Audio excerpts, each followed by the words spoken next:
مقطوعة الكرة الجزائرية فيها خطورة. عمورة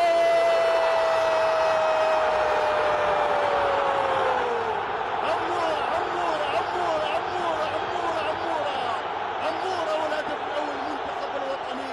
عمورة يفتتح باب التسجيل في الدقيقة السابعة. يفرح ويضحك، من حقك تفرح يا عمورة، أنت حامل قميص المنتخب الجزائري، منتخب بلد شهداء. عمورة يفتتح باب التسجيل، تنفجر مدرجات ملعب المجاهد الراحل حسين أيت أحمد. هكذا هي البداية التي أردنا أشوفها، ناس تقدير. مقطوع الكرة ناحية عمورة وضعها في الشباك، خطير وفنان ورايع ومهاري عمورة. أولي والهدف الأول يا رياض، ممتاز رياض محرز، حتى وفي عمرك 33 سنة ما زال عندك لمسات سحرية يا رياض.